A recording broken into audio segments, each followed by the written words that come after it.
성경의 핵심의 진리는 하나님께서 사랑이시다라는 거예요. 하나님이 사랑이시기 때문에 아브라함을 택하셨고 그의 후손을 이스라엘 되게 하신 것이죠. 그리고 그 택하신 이스라엘을 애굽에서 건져내신 것이나 또 광야의 여정 가운데서 인도하신 것은 하나님의 긍휼하심 때문에 그렇습니다. 사랑하셔서 택하시고 긍휼히 여기시기 때문에 인도해 가시는 것이죠. 이러한 하나님의 사랑과 긍휼히 여김을 받은 이스라엘이 하나님을 버려버려요. 구원하신 반석 되신 하나님을 업신여겨요. 15절에 이야기하는 것처럼 하나님을 버리고 업신여긴다라고 하는 것은 결국 하나님이 아닌 다른 신을 섬긴다라는 것을 의미합니다. 그러한 행태로 드러나요. 그래서 하나님의 질투를 일으키고 하나님이 아닌 다른 것을 섬기는 것으로 인해, 즉 가증한 것으로 인해서 하나님의 진노를 격발하게 됩니다. 16절 말씀처럼. 이 과정을 찬찬히 살펴보면 얼마나 우리 인생이 소위 배은망덕한가 라는 것을 알 수 있어요. 베풀어 주신 그 은혜가 그 무엇과도 바꿀 수 없는 생명임에도 불구하고 그것을 잊어버리는 거죠. 그래서 하나님을, 그러니까 하나님이 질투하는 하나님이시다라고 이렇게 표현은 하지만 그 질투는 우리와 다르죠. 사랑하셔서 그들이 하나님의 자녀여 백성됨을 보다 더 분명하게 나타내도록 하기 위한 징계이거든요. 그래서 그 질투와 경노하심이 어떻게 나타납니까? 그들을 징계하시기 위해 이방 나라를 도구로 사용하시죠. 이방 나라를 도구로 사용하셔서 택하신 백성 이스라엘이 깨닫고 돌이키도록 기회를 주십니다. 그러한 모습들이 22절부터 33절까지 쭉 나와요. 이스라엘이 당하는 그러한 고통, 고난, 갈등, 문제, 이런 것들로 인해서 하나님은 이스라엘이 깨닫고 하나님께로 다시 돌이키기를 원하시는 거죠. 왜 하나님께서 택하신 백성을 징계하시면서까지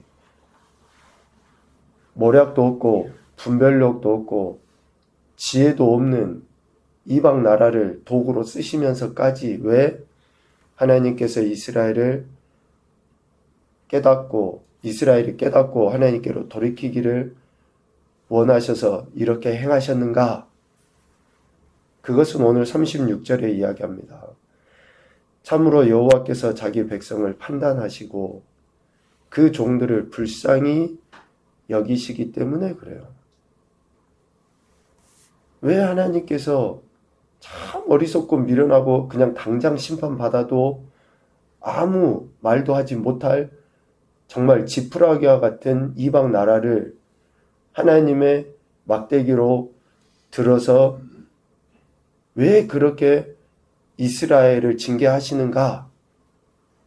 그것은 자기 백성을 판단, 즉 살피시고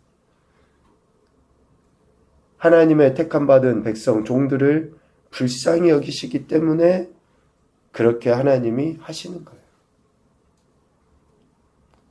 하나님의 이러한 불쌍히 여기심, 긍휼히 여기심은 택하신 백성 이스라엘이 어리석게 행동한 것 때문에 그런 거죠. 다른 신들을 하나님으로 섬기는 것에 대해 이러한 행태에 대해서 하나님이 철저하게 심판하셔요. 그 심판의 결과물이 어떻게 나타납니까? 36절 말미에 보면 곧 그들의 무력함과 갇힌 자나 노인자가 없음을 보시는 때에 하나님의 심판으로 인해서 앞서 이야기한 걸로 바꿔보면 하나님의 질투하심과 진노의 그 격발하심으로 인해서 이스라엘이 이러한 환난을 당하는 거죠. 고난을. 징계를 당하는 거예요. 얼마나 하나님의 징계가 극심하고 명확한가. 무력함, 또 갇힌 자나 노인자나 없음, 아무것도 없는 그러한 지경에까지 내려가는 거죠. 그러한 상황 가운데 하나님은 그들을 더 이상 멸망 중에 내버려 두지 않으시고 살펴보시고 불쌍히 여기셔서 그들을 다시 회복시키시는 거예요.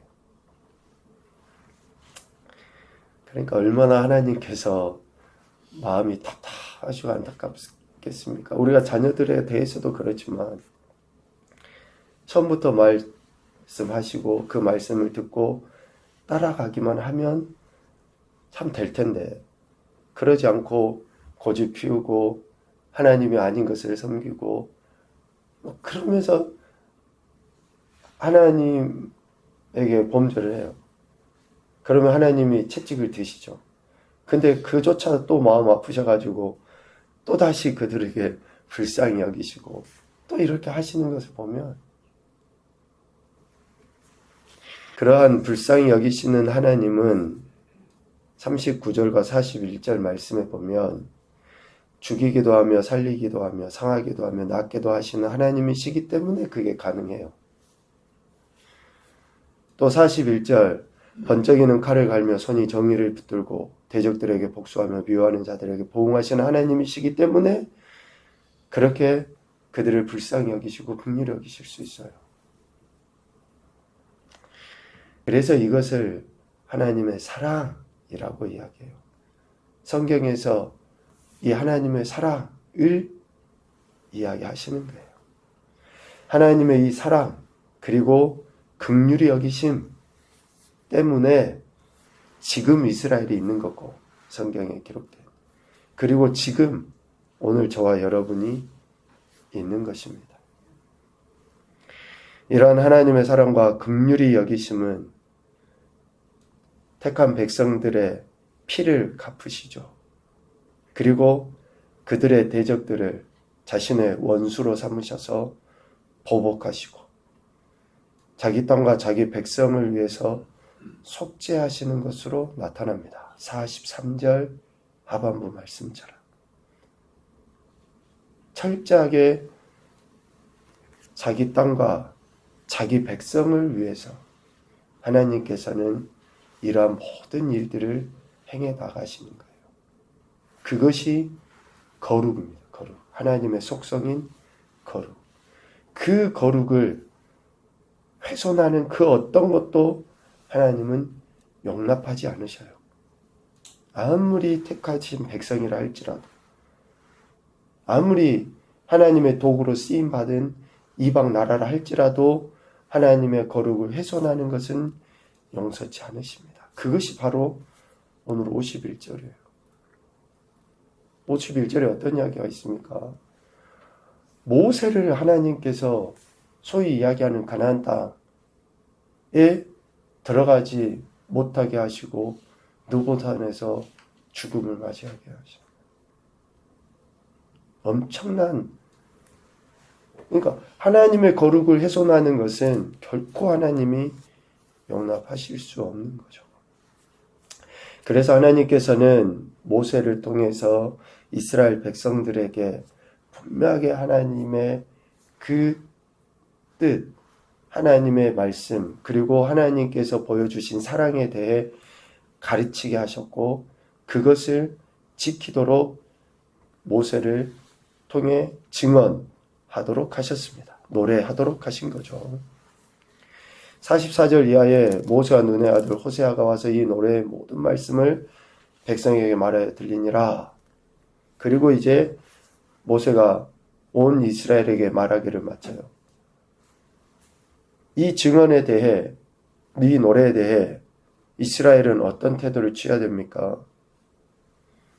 46절에 이야기합니다. 모든 말을 너희의 마음에 두고, 마음에 두어야 한다. 새겨야 한다. 뭐 그런 의미가 있겠죠.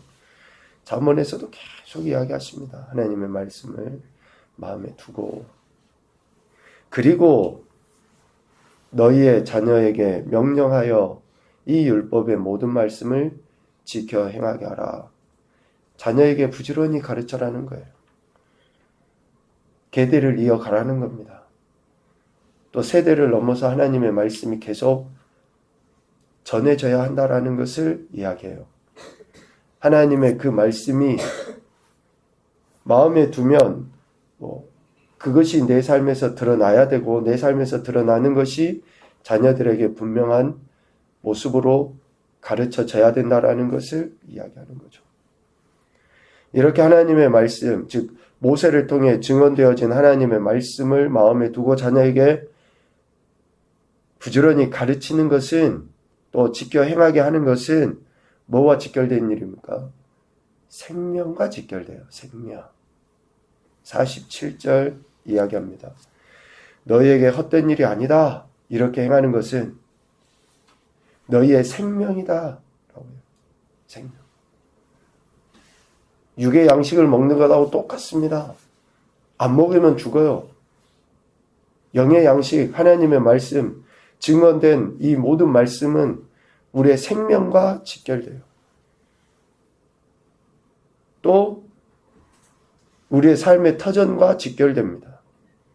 이로 말미암아 요단을 건너가 차지할 땅에서 장구하게 살 수 있게 된다. 하나님의 말씀을 듣고 지켜 행하는 것은 바로 우리의 생명, 우리의 삶이에요. 별로 아무런 영향도 없는 것 같죠? 지키지 않아도 크게 얼른 어떤 하나님이 즉각 징계하시는 것 같지도 않고, 옳지 않은 일을 해도 얼른 태도 안 나는 것 같고, 그런데 생명과 직결되고 삶의 터전과 직결된다라고 말씀하십니다. 요한 장로의 말씀처럼 영혼이 잘되고 범사가 잘되고 강건해지는 비결은 하나님 말씀에 대한 태도, 즉 하나님의 말씀을 마음에 두고 그 말씀을 지켜 행할 때라는 것을 알 수 있어요. 그래서 성경에서는 계속 강조해서 이야기하십니다. 하나님의 말씀을 들어야 한다. 그 말씀을 듣고 행해야 한다. 이것이 우리가 하나님의 은혜 안에 거하는 것이고 성령님과 늘 교제하는 것이며, 성령 하나님을 보내신 그 목적과 뜻을 이루어드리는 것이기 때문에 그렇습니다. 첫 번째 교훈입니다. 오직 하나님만이 유일한 하나님이시오 생명의 주관자이시다. 오직 하나님만이 유일한 하나님, 야훼. 오직 여호와 하나님 한 분밖에 계시지 않습니다. 다른 어떤 것도 하나님이 될 수가 없습니다. 혹시 우리가 다른 것에 조금 더 마음이 쏠려 있다면 그것은 미안하지만 우상입니다. 두 번째, 하나님께서 택하신 백성을 위해 행하시는 모든 것은 선이다. 선. 그래서 징계하시는 것도 선이고